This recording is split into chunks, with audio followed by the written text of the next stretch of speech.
How's it going, guys, and welcome to my house history episode 2. I was really hoping to be able to learn a bit more before I did my second episode, but I'm still unaware of when the house was originally built. I'm still working on trying to figure that out. I'd also like to do an episode where I take you guys to a couple of the local places around here where whoever lived in this house could have potentially worked.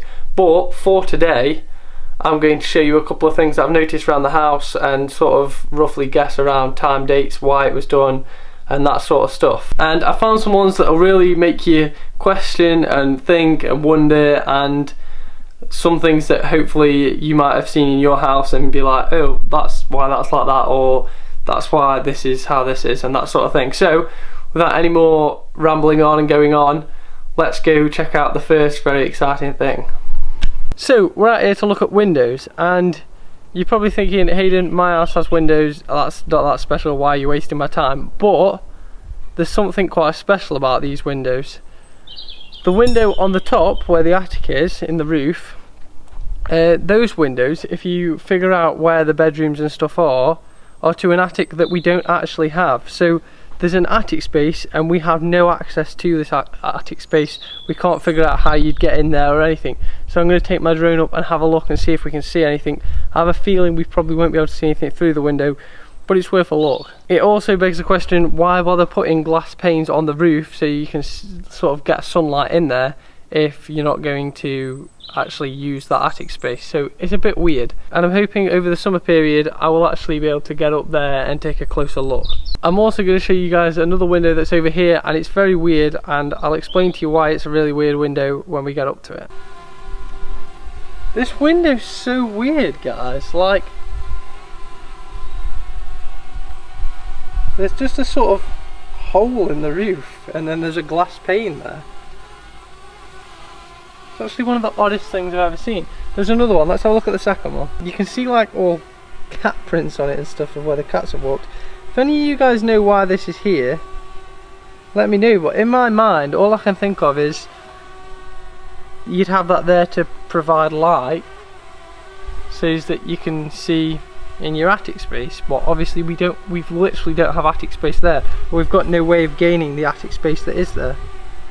So it's really odd. The first window we went to, there's actually a brick wall behind the window, and there's only two reasons I can think that this will be done.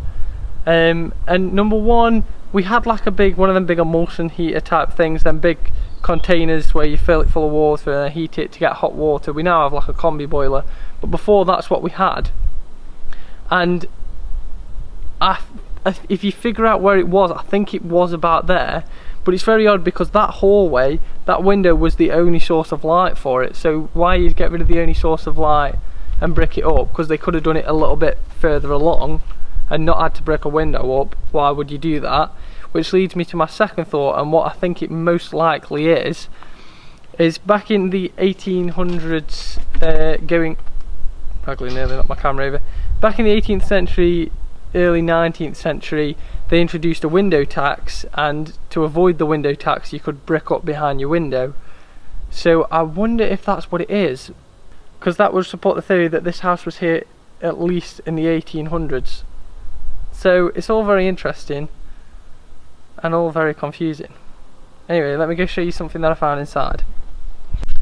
So I'm on the stairs, and you guys are probably thinking, why am I on the stairs? And I'm on the stairs to show you guys something that you may have even seen in your own house, unless of course, you know, you live in a bungalow or you've got quite a newish house, and that is, as you guys can see behind me, our stairs have got paint that side, paint that side, and this black mark sort of stuff, and I believe that is carpet glue. And essentially what will have been a good while ago is they'd have had a carpet that ran down the middle of the staircase and painted either side, because that was a style back in, like, I believe it was something like the 1950s. It was really big or something daft, but I believe that's why this was like this, because we had the carpet off a couple of years ago, and before that it always had carpet on. So, and as far as I'm aware, this part of the house was always here and was here since this was like the first bit of the house that was made before all the add-ons and stuff.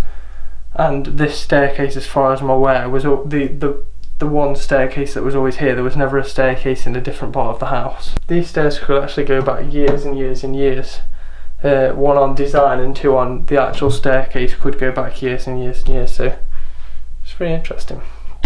So guys, I'm in my brother Orlin's room, and I just really wanted to show you guys some of the wooden beams that we've got in the house, because I think they're really quite cool, because these aren't just those, or a lot of the beams in the house aren't just those beams that people have so the house looks cool and hip, or whatever you call it. These are, as far as I'm aware, genuine working beams. And the attic we saw earlier, the windows that went into the attic, that is the attic that's above here. And obviously the roof, as you guys can see, is flat, so there's obviously some sort of triangular space up there. My assumption would be there's just space, nothing going on up there apart from, like, obviously the joining beams that are helping support the roof and other parts. But I really don't know. I assume there is a way, and I think one day I will either hopefully climb up the side and look down in, or remove one of the light fixtures and see if I can get a camera or something up there. But I'm so intrigued as to what's up there, like so intrigued. But anyway, yeah, I wanted to show you guys these beams and just how cool they are. Like, they're full on genuine, that's like a real bolt or whatever. I don't really know how these beams work, but these are real beams that are used to hold up the roof. And not a lot of houses have these. They're quite cool, and it's like it's a rock solid, really strong, heavy wooden beam. This in the hallway, and the beam continues through to here, so obviously the beams aren't just for show, and they wouldn't have continued them through rooms if they obviously didn't have to. There are also these beams again in my other brother's room with the same bolt sort of things, but they just look so cool.